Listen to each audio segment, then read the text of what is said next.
Hear me? Yeah. Yep. Okay. So I will not use the mic. Yeah. As you hear the sound of the gong, you may come to a resting position of your body and begin by closing your eyes, transcending any worries and fears,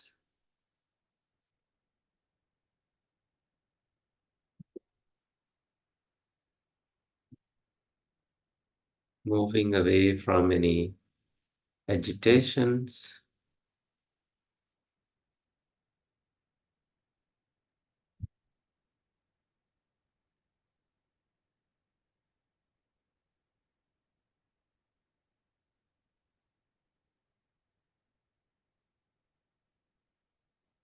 learning that this environment is safe.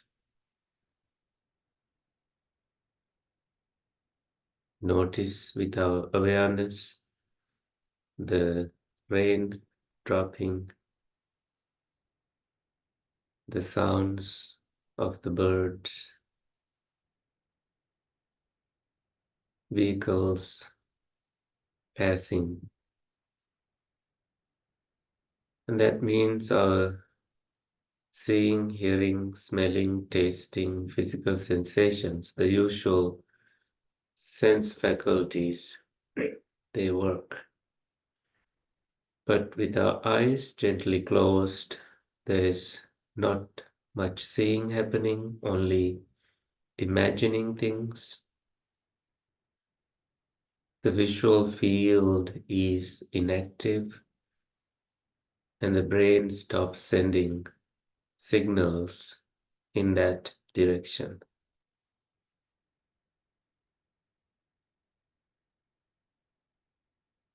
Hearing also gradually disappears when we don't pay attention to anything significant in our sound field.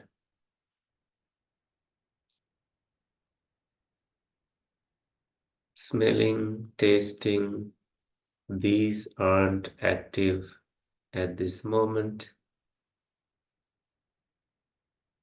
Physical sensations also slowly disappear from our attention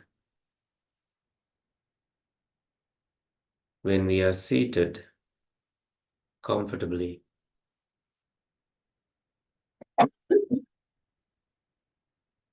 And feel free to sneeze, cough, and anything because we are not locked up somewhere, we are not being controlled, we are enjoying this moment.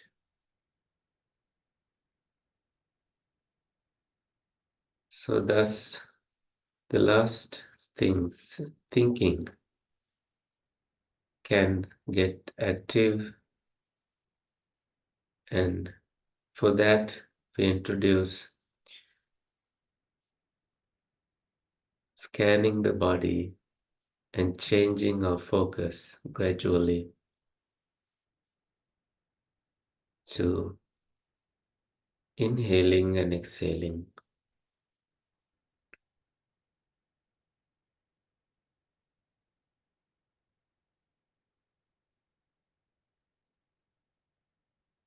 As you scan the body, notice your facial expressions, bringing a gentle smile to your lips, and then going upward to the crown of your head, relaxing the muscles there, and then the back of your head. Release and relax all the muscles, and your neck in upright position, aligned with your spine. And now your shoulders, notice their movements with each breath you take, and your arms and elbows, your fingers of your hands and your palms, however they are placed. You notice a sense of calm and serenity. Make room for this tranquility that you may begin to notice.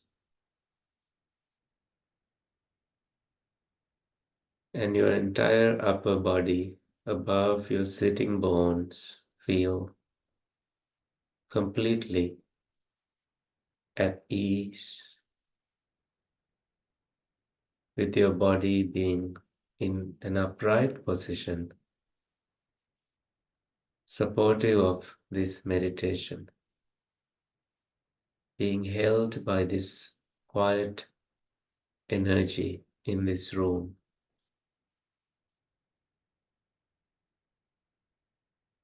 And further down to our knees and shin bones, to the ankles, the soles of our feet, and then the toes. When these are gradually come into a relaxation, we get deeply rooted to the earth below, noticing the vastness of this universe. We expand our awareness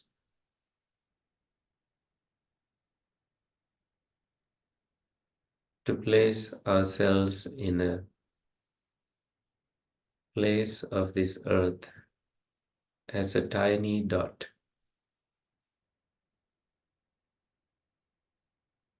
The stars in the universe exceed the sands in this planet.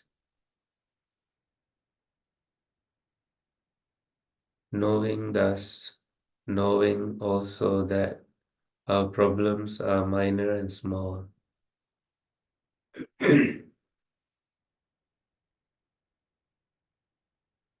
We transcend any fears and worries once again, dropping the weight of the past and any anxious thoughts involving the future, concerning our futures.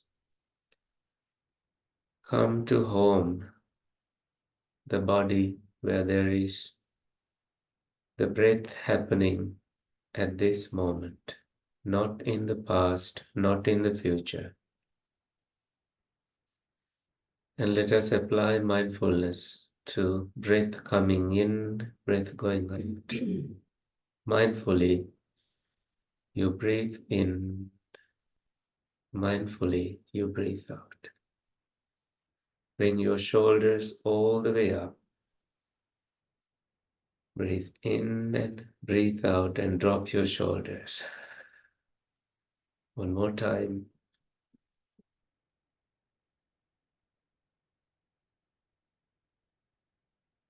Your shoulders up and drop your shoulders.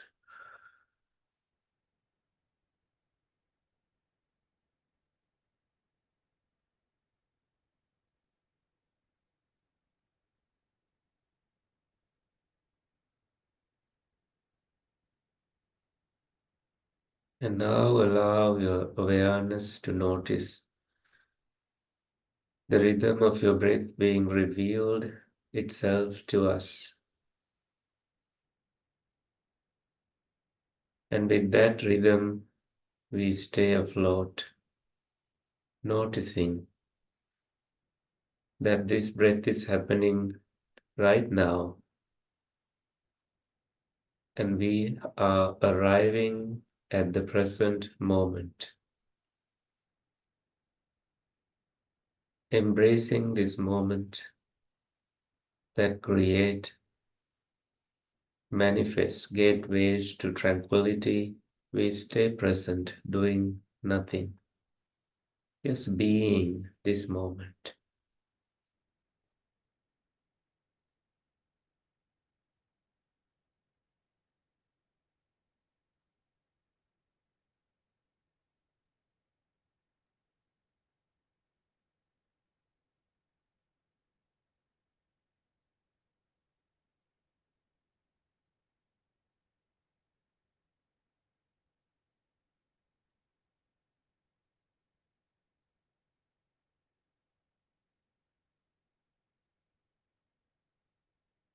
Whenever you feel distracted, when you notice your mind wandering, recognize,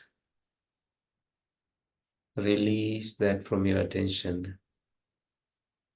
Relax any tension that it created and return to your breath. All these R's are four in number.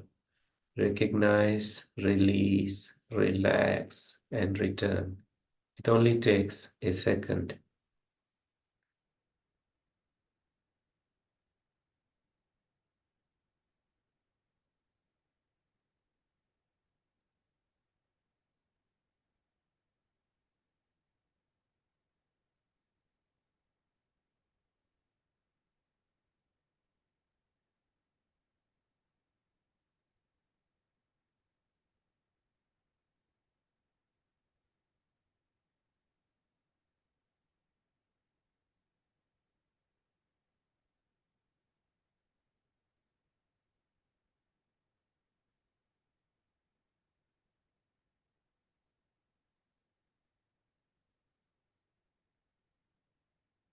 Notice the breath disappearing and coming back to your attention. However subtle your breath becomes, you are present, mindfully aware of its movements.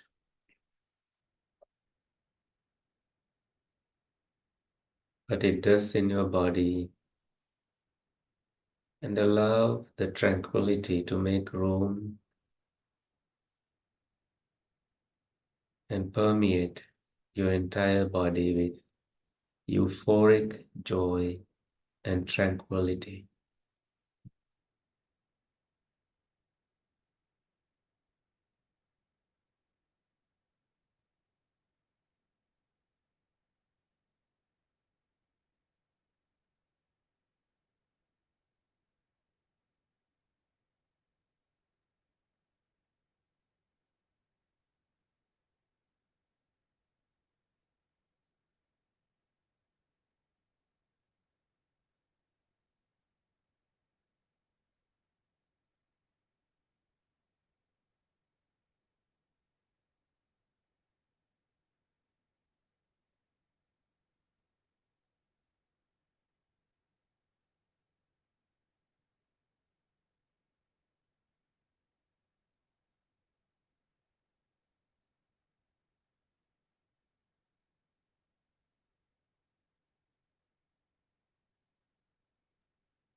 Okay, now we will come out of the meditation as you hear the sound of the gong.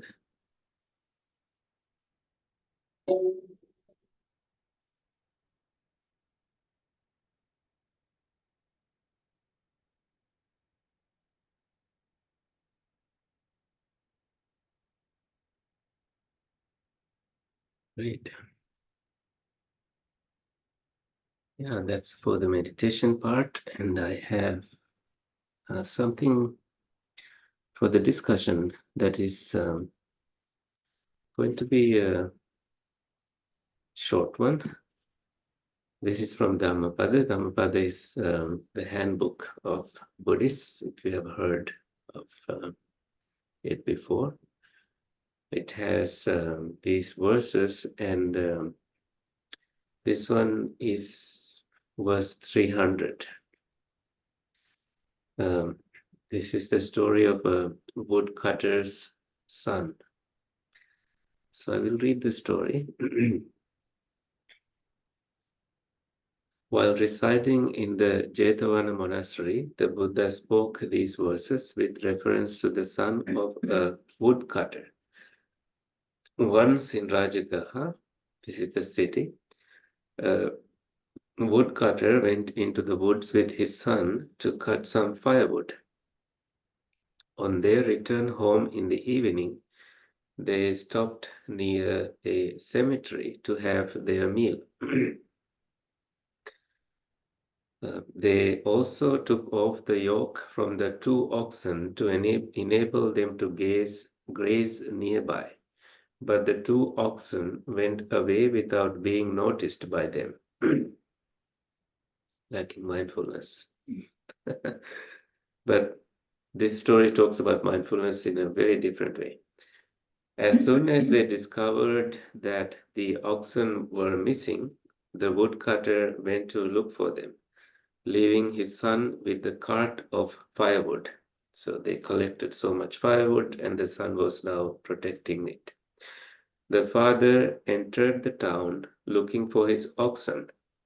When he went to return to his son, it was getting late and the city gate was closed. So the father was locked in the town, couldn't leave. Therefore, the young boy had to spend the night alone underneath his cart.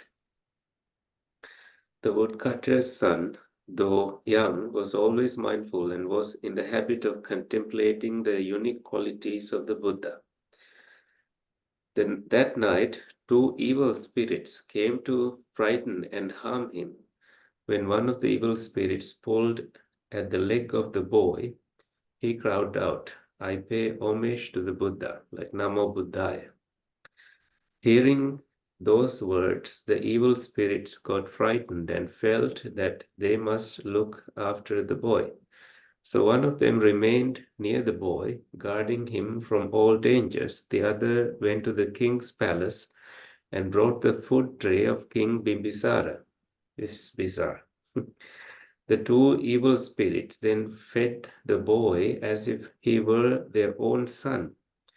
At the palace, the evil spirit left a written message concerning the royal food tray, and this message was visible only to the king.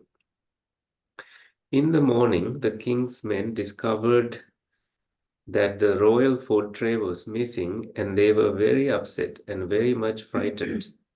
The king found the message left by the evil spirit and directed his men where to look for it. The king's men found the royal food tray among the firewood in the cart.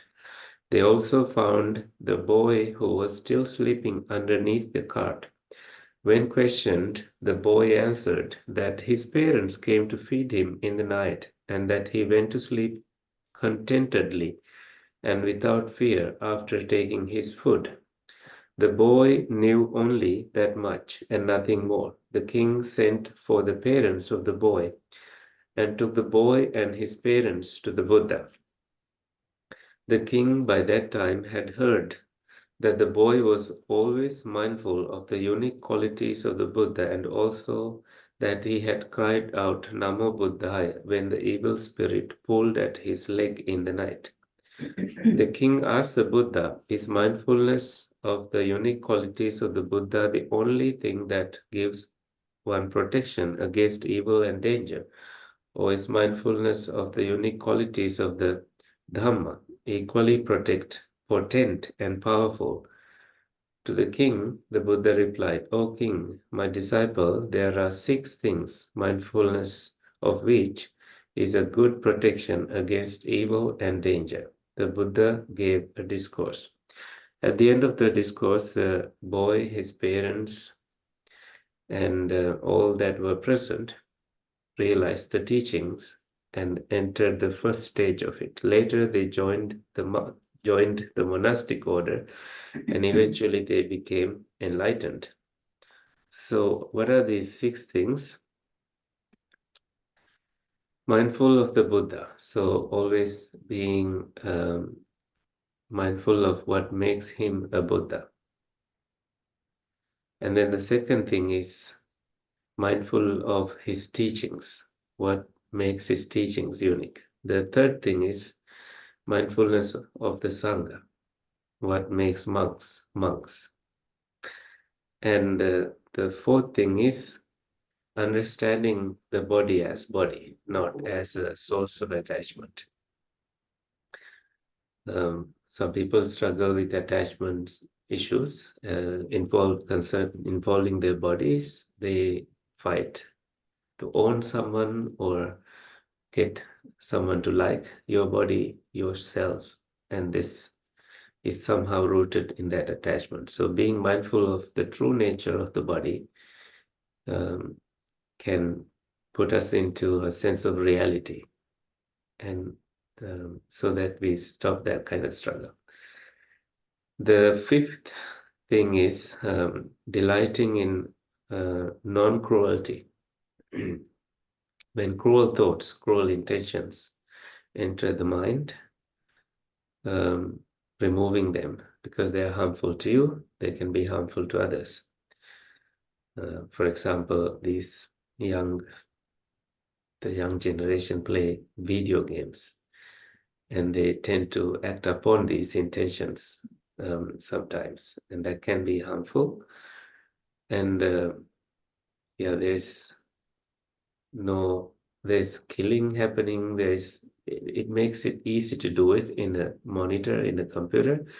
But in real world, if someone feels like acting upon these intentions, then it becomes very harmful to the society. And for that kind of a person, mindfulness of these thoughts is very useful. So his mind is not hijacked by, his intelligence is not hijacked by these harmful intentions. And I'll talk about it more. The sixth one is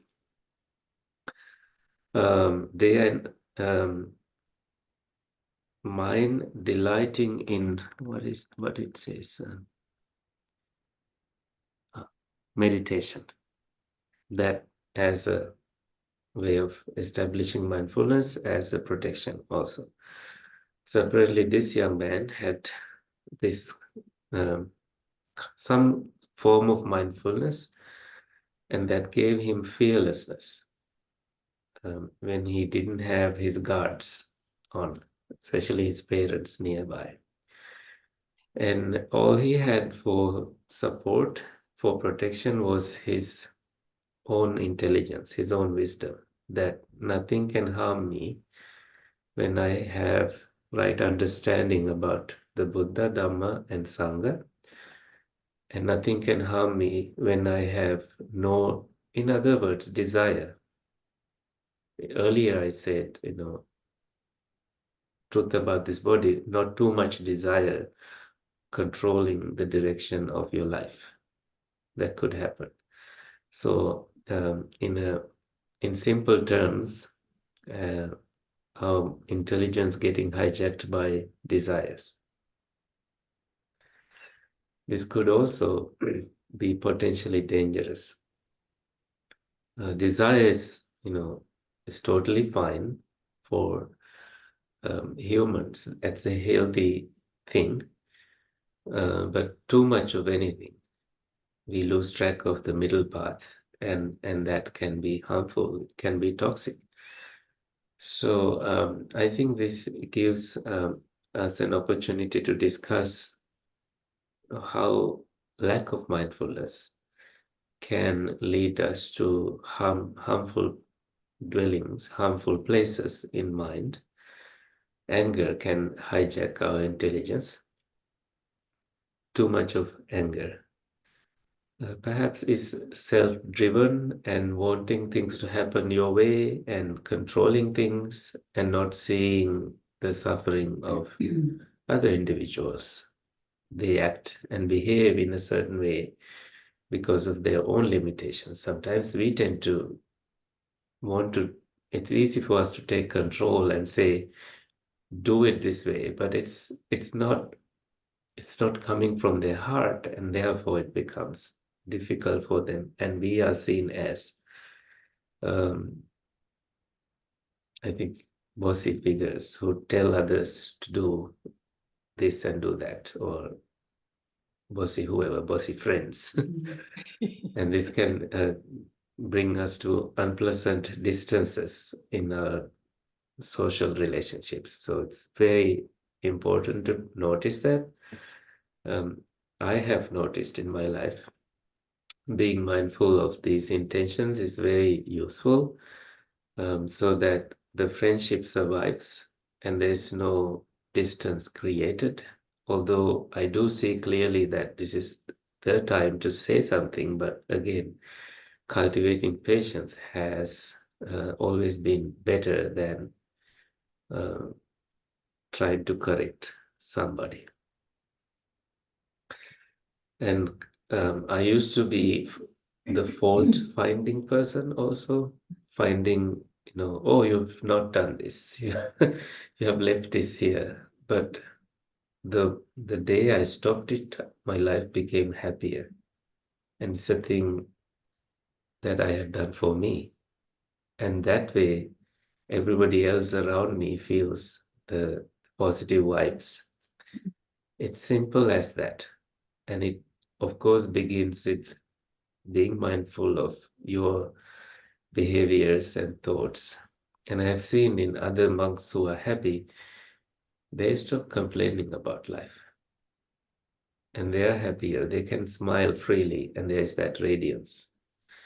We can complain all about everything, but we can also choose to be grateful and be mindful about these qualities that are freely available, and we can cultivate them. And that makes our life so beautiful. So the choice of this family to enter the monastic life is perhaps rooted in these qualities, that they saw better opportunity to cultivate, deepen their wisdom, and that the presence of the Buddha, presence of monks who are enlightened, definitely helps in that regard. That is how I would interpret this whole story. But if you have thoughts and things to share, feel free to. Um, Daniel, do you have anything to share with us? Well, I'm not sure. I'm contemplating what you were saying, but I think that the mindfulness sort of stops us from immediately saying something. If you actually can think about, it's one of those times that thinking about yourself before you talk might not be the worst thing in the world. That's how I would look at Yeah, it, is, yeah. and that we have to see ourselves, which is the hardest part. Nobody likes to see, well, while they're annoying me, I can think of 4 or 5 things that probably I do that might annoy them. And it's sort of trying to find a balance with that. But it almost creates a lifestyle of thinking in a calm way before you, I mean, often you still have to say something to somebody about something, but Yeah, it kind of is a stopgap from just going full speed ahead. That's how I look at it. very good. Since you brought mindfulness, I will give a definition to mindfulness before we go any further. So, Mindfulness is remembering to observe what your mind is doing when you are doing everything else. Because you may be driving your vehicle and your mind is 100 miles away somewhere, planning something or doing something and blaming someone. So, um, yes, mindfulness that way has a very important connection with the mind. Uh, it's not repeating what we do, like walking. That's not necessary, but you may be walking and be fully mindful of that activity, and that there's no busyness in your mind that is also taking so much of space from you from that moment. So there's that one activity that you can, it's not necessarily enjoying it, but you're fully there. Yeah. And if you do notice any tendency toward um, anxiety, fear, you can bring your mindfulness to that and notice, oh, this is present. Look at it. It's not mine. I don't have to own it. It will live here as long as it wants, and it will disappear. There's no need to struggle with it. That is also the job of mindfulness. So you have the freedom to pause, embrace it, and notice it with the Dhamma, the wisdom, and say, this is not mine. It is there because of some circumstances in the past, and it will disappear when the conditions disappear. But the thing is, the kind of wisdom we want and the transformation does not happen overnight. So cultivating patience is very important in our journey of the backpack. So we have not only mindfulness, we have patience. Of course, we trust the teaching that one day it's going to give us the results, but it may not be today that we see it. Right? We do wish to see it right away, but we do need patience also. I've seen that also moments when I was living in darkness, I knew what to do, but for me to be able to see the effects of what I have done takes months. Um, and in those dark times, of course, talking to someone wiser and building trustworthy relationships and using healthy language to describe what you are going through, and surviving these, uh, trusting that when the whole world is turning against you, your own intelligence is here to protect you. So we have that as our guardian angel. In that tool pack, I think mindfulness, patience, also trusting that time heals everything.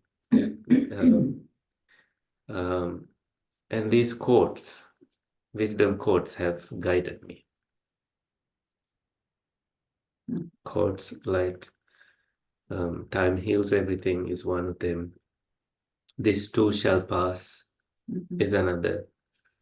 So there is so much wisdom in this, and I love revisiting them and having them in my mind. That's a kind of accumulation of maybe some experience and some wisdom over the years of living this life and embracing the truth of this life, that things can be good sometimes, things can be not so good at times. All right, so anything else? All right, so anything from you, Daniel? No, I'm just thinking about what you were saying and contemplating it. Great. Yeah, shall we share merits and then end the program for today? Sure. May the suffering ones be suffering free, and the fear struck fearless be. May the grieving shed all grief, and may all beings find relief. May all beings share this merit that we have thus acquired for the acquisition of all kinds of happiness. May beings inhabiting space and earth, devas and nagas of mighty power, share this merit of ours.